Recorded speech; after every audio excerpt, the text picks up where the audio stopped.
എനിക്ക് ഇപ്പോഴെന്തെങ്കിലും പുതുതായിട്ട് ഒരു പ്രശ്നം വന്നു കഴിഞ്ഞാൽ അതിനൊരു സൊല്യൂഷൻ ഞാൻ എങ്ങനെയാണ് കാണുക എന്ന് ചോദിച്ചാൽ, മുമ്പ് ഞാൻ അങ്ങനെ എന്തെങ്കിലും പ്രശ്നത്തിൽ പെട്ടിട്ടുണ്ടോ ആ പ്രശ്നത്തിന് ഞാൻ ഏത് രീതിയിലുള്ള സൊല്യൂഷൻ ഉപയോഗിച്ചിട്ടാണ് രക്ഷപ്പെട്ടത് അതനുസരിച്ചിട്ടാണ് ചെയ്യുക. അങ്ങനെയാണല്ലോ നിങ്ങളും ചെയ്യുക.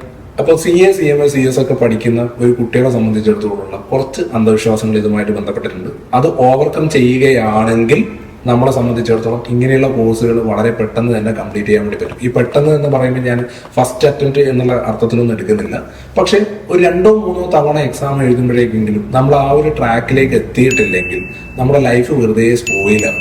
അപ്പൊ എന്താണ് കാര്യം എന്നുള്ളത് നമുക്ക് നോക്കാം. ഇതുവരെ ഈ ചാനൽ സബ്സ്ക്രൈബ് ചെയ്യാത്ത ആരെങ്കിലും കാണുന്നുണ്ട്, ചാനൽ സബ്സ്ക്രൈബ് ചെയ്യുക, ഈ ബെല്ലൈക്കൺ ഒന്ന് പ്രസ് ചെയ്യുക. ഇത് മറ്റുള്ള ആൾക്കാർക്ക് കൃത്യമായിട്ടൊന്ന് ഷെയർ ചെയ്യുക. പല കുട്ടികളും, അതായത് അറൗണ്ട് ഒരു 80% കുട്ടികളും മൾട്ടിപ്പിൾ അറ്റംപ്റ്റ്സ് കഴിഞ്ഞിട്ടും എക്സാം ക്ലിയർ ആവാതെ കിടക്കുന്ന ഒരു കാലഘട്ടത്തിലാണ് ഞാൻ നിങ്ങളോട് പറയുന്നത്.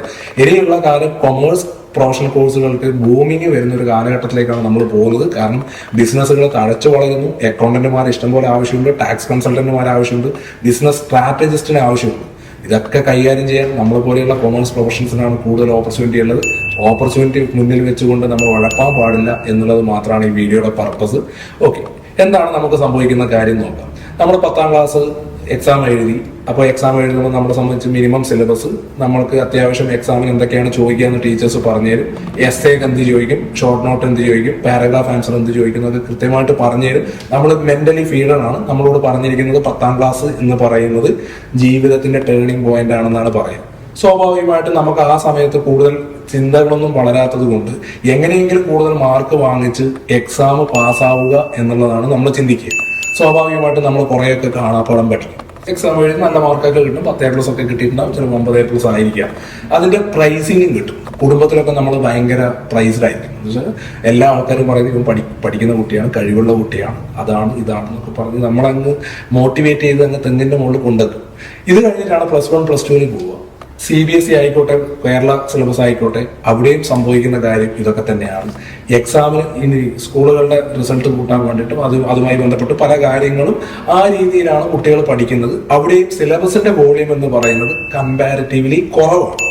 അവിടെയും ഉദ്ദേശിച്ച പോലെ ചിലപ്പം എക്സാമിന്റെ ഒരാഴ്ച മുമ്പോ 2 ആഴ്ച മുമ്പോ ഒക്കെ പഠിച്ചിട്ട് പോകുന്ന ഒരു കുട്ടിക്കും നല്ല മാർക്കൊക്കെ എന്ത് ചെയ്യാൻ വേണ്ടി പറ്റും, സ്കോർ ചെയ്യാൻ വേണ്ടി പറ്റും. അതൊരു റിയാലിറ്റിയാണ്. നമ്മൾ ആരെയും കുറ്റം പറഞ്ഞിട്ട് കാര്യമില്ല. ഞാനും ഈ കേരള സിലബസ് ഒക്കെ പഠിച്ച് പാസ്സായ ഒരാളാണ്. അതുകൊണ്ട് സിസ്റ്റത്തിന് കുറ്റം പറയാൻ നമുക്ക് പറ്റില്ല.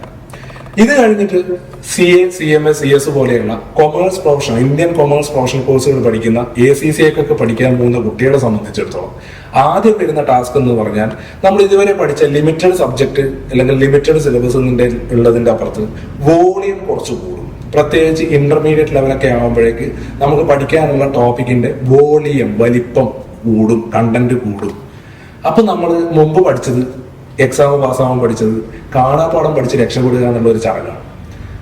നമുക്ക് സിലബസിന്റെ വോളിയം കൂടിക്കഴിഞ്ഞാൽ എത്രമാത്രം കാണാപ്പാടം പഠിക്കാൻ വേണ്ടി പറ്റും, അതൊരു പ്രശ്നം. അപ്പൊ ഇത് ഒരു റിയാലിറ്റിയാണ്. ഇത് നേരത്തെ ആക്സെപ്റ്റ് ചെയ്യണം. അങ്ങനെയാണെങ്കിൽ നമുക്ക് എളുപ്പമാണ്. പക്ഷെ നേരെ മറിച്ച് നമ്മൾ ഈ കാണാപ്പാടമൊക്കെ പഠിച്ച് നമ്മൾ പറയും നമ്മൾ ഇത്രയും പഠിച്ചിട്ടും നമുക്ക് ഉദ്ദേശിച്ച റിസൾട്ട് കിട്ടിയിട്ടില്ല. അപ്പോൾ വോളിയം കൂടുന്നത് കൊണ്ട് നമുക്ക് കാണാപ്പാടം പഠിക്കുക എന്നുള്ളൊരു പ്രാക്ടിക്കൽ പോസിബിലിറ്റി അവിടെ കുറവാണ്. നല്ല മെമ്മറി കപ്പാസിറ്റി ഉള്ള ആൾക്കാർക്ക് കാണാപ്പാടമൊക്കെ പഠിക്കാൻ വേണ്ടി പറ്റും. എന്നാലും ഒരു പരിധിക്ക് അപ്പുറത്ത് അതൊരു ബുദ്ധിമുട്ട് തന്നെയാണ്. അതൊരു പ്രശ്നം. രണ്ടാമത്തെ കാര്യം, നമ്മൾ മുമ്പ് പഠിച്ചിരിക്കുന്ന എക്സാമിലൊക്കെ നമ്മൾക്ക് ഏകദേശം ടീച്ചേഴ്സ് അല്ലെങ്കിൽ നമ്മുടെ സ്റ്റഡി മെറ്റീരിയലിലുള്ള ക്വസ്റ്റ്യൻസ് തന്നെയാണ് ഒരു മെമ്മറി ടെസ്റ്റ് എന്നുള്ള രീതിയിലാണ് മുമ്പ് നടന്ന 10ാം ക്ലാസ്സും +2 എക്സാം നടന്നിട്ടുണ്ടാവുക. പക്ഷേ ഈ ഒരു എക്സാം ഇന്റർമീഡിയറ്റ് ലെവലിലൊക്കെ വരുമ്പോഴേക്ക്, പ്രത്യേകിച്ച് കോസ്റ്റിംഗ്, FM പോലെയുള്ള സബ്ജക്റ്റുകൾ, അതേപോലെ ടാക്സേഷൻ പോലെയുള്ള സബ്ജക്റ്റുകളൊക്കെ വരുമ്പോൾ ചിലപ്പോൾ 2 ടോപ്പിക്കിലുള്ള കാര്യങ്ങൾ മിക്സ് ചെയ്തിട്ട് ഒരു ക്വസ്റ്റ്യൻ ചോദിക്കും. അല്ലെങ്കിൽ നമ്മൾ പഠിച്ചതിന് വിരുദ്ധമായിട്ട് ക്വസ്റ്റ്യനിൽ ചെറിയ പാറ്റേണിലൊക്കെ ചേഞ്ചസ് വരുത്തിയിട്ട് അവർ ക്വസ്റ്റ്യൻ ചോദിക്കും. അപ്പൊ നമ്മൾ ഇത് മുമ്പ് കണ്ട് ഫെമിലിയർ അല്ലാത്ത കാര്യങ്ങൾ വരുമ്പോൾ, അല്ലെങ്കിൽ നമ്മൾ പഠിച്ചതിന് നേരെ ഓപ്പോസിറ്റ് ആയിട്ട് എന്തെങ്കിലും ആൻസർ ചെയ്യേണ്ടി വരുന്ന സിറ്റുവേഷൻ വരുന്ന സമയത്ത് നമ്മൾ ഓട്ടോമാറ്റിക്കലി സറണ്ടേർഡ് ആവും. കാരണം നമ്മൾ മുമ്പ് പരീക്ഷയ്ക്ക് പാസ്സായിരിക്കുന്നത് നമ്മൾക്ക് കൃത്യമായിട്ട് അറിയാം, ഇങ്ങനെ ചോദിച്ചാൽ ഇങ്ങനെ എഴുതണം എന്ന് നമ്മൾ മെന്റലി ഫീഡറാണ്. പക്ഷെ ഇങ്ങനെയുള്ള കോഴ്സിന് എന്താ വരിക എന്ന് വെച്ചാൽ, ഒരിക്കലും മെന്റലി കാണാപ്പാടം പഠിച്ച് പോയിട്ട് അതേപോലെ കട്ട് കോപ്പി ചെയ്ത് വെക്കാൻ പറ്റുന്ന രീതിയിലുള്ള ക്വസ്റ്റ്യൻസ് അല്ല എല്ലാ സബ്ജക്റ്റിനും വരിക. ചില സബ്ജക്റ്റിന് അങ്ങനെ ഉണ്ടായേക്കാം. എന്നിരുന്നാൽ പോലും അവിടെ ഒരു പ്രശ്നം തന്നെയാണ്. കാരണം ക്വസ്റ്റ്യന്റെ വോളിയം ക്വസ്റ്റ്യൻ ചോദിക്കുന്നതിന്റെ ചിലപ്പോൾ അര പേജോ അല്ലെങ്കിൽ ഒരു പേജൊക്കെ ലെങ്ത് ഉള്ള ക്വസ്റ്റ്യൻ ആണ് എക്സാമിൽ ഉണ്ടാവുക.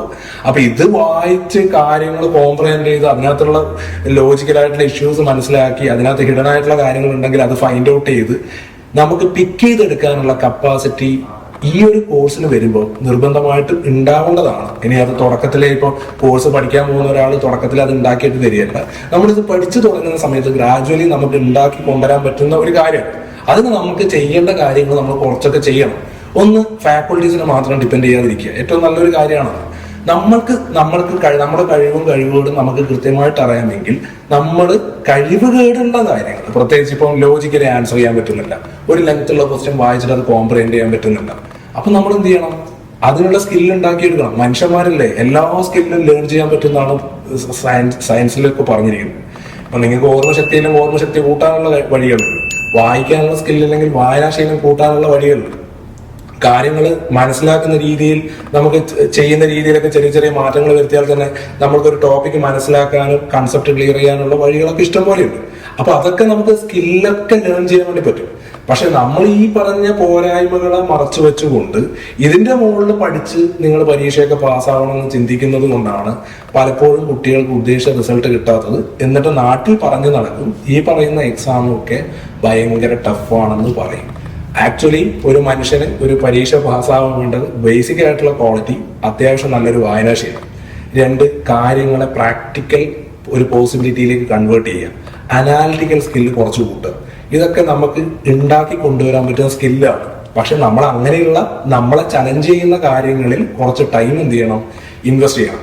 അല്ലാതെ നമ്മൾ +2 പഠിച്ചത് ഇങ്ങനെയാണ്, ഡിഗ്രിക്ക് പഠിച്ചപ്പോൾ ഇങ്ങനെയാണ് പഠിച്ചത്, എക്സാമിന്റെ തലേന്ന് പഠിച്ചിട്ടാണ് ഞാൻ പാസ്സായതെന്ന് പറഞ്ഞിട്ട് ഇങ്ങനെയുള്ള കോഴ്സുകൾക്ക് ജോയിൻ ചെയ്തിട്ട് എക്സാമിന്റെ തലേന്നൊക്കെ പോയിട്ട് നമ്മൾ കാണാപ്പാടം പഠിക്കാനും അത്യാവശ്യം നമ്മൾ കോപ്പി അടിക്കുന്ന പരിപാടിയൊക്കെ വെച്ചിട്ട് പരീക്ഷയ്ക്ക് പോയി കഴിഞ്ഞാൽ ഈ എക്സാം ചിലപ്പോൾ ഒരു പേപ്പറൊക്കെ ഒരു സമയത്ത് പാസ്സാവുമായിരിക്കും. പക്ഷെ 4 പേപ്പറൊക്കെ ഒരേപോലെ പാസ്സാവണമെങ്കിൽ നമുക്ക് അതിലും ഇതിനേക്കാളും വലിയ സ്കില്ല് വേണം.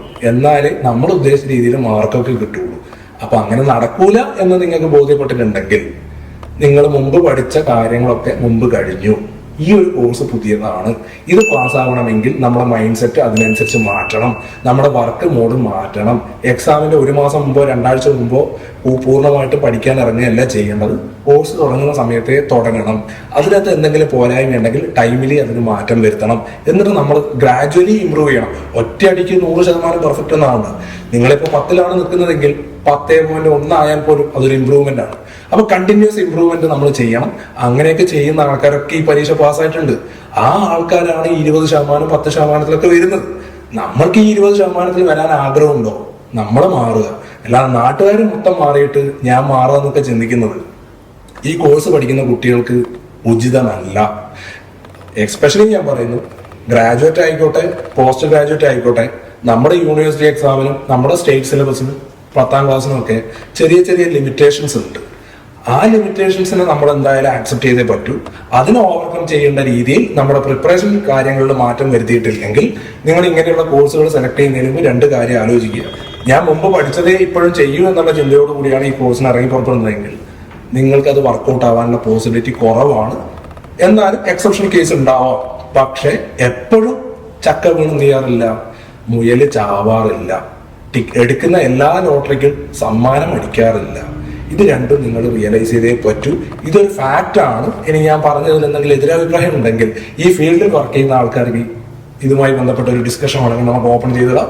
അപ്പം ഇങ്ങനെയുള്ള കാര്യങ്ങൾക്ക് വേണ്ടിയിട്ട് എന്തായാലും ചാനൽ ലൈക്ക് ചെയ്യാൻ മറക്കണ്ട, മറ്റുള്ളവർക്ക് ഷെയർ ചെയ്യാനും മറക്കണ്ട. കൊമേഴ്സിന് ഇഷ്ടംപോലെ ഓപ്പർച്യൂണിറ്റീസ് ഉണ്ട്. നമ്മൾ അതിനനുസരിച്ച് അപ്ലിഫ്റ്റ് ചെയ്യുക എന്നുള്ളത് മാത്രമാണ് നമുക്ക് ചെയ്യാൻ പറ്റുന്നത്. എല്ലാ ആൾക്കാർക്കും 24 മണിക്കൂറാണ്. വിദ്യാഭ്യാസം കൊണ്ട് ഉണ്ടാക്കാൻ പറ്റുന്ന നേട്ടങ്ങൾക്ക് എന്തില്ല, ലിമിറ്റ് ഇല്ല. സോ നിങ്ങൾ നന്നായിട്ട് പഠിക്കുക, നന്നായിട്ട് എൻജോയ് ചെയ്യുക, ലേണിംഗ് പ്രോസസ്സ് നന്നായിട്ട് മനസ്സിലാക്കി എടുക്കുക, നിങ്ങളുടെ പോരായ്മകൾ മനസ്സിലാക്കുക, അത് ഓവർകം ചെയ്യുക. അപ്പോൾ all the best. Thank you.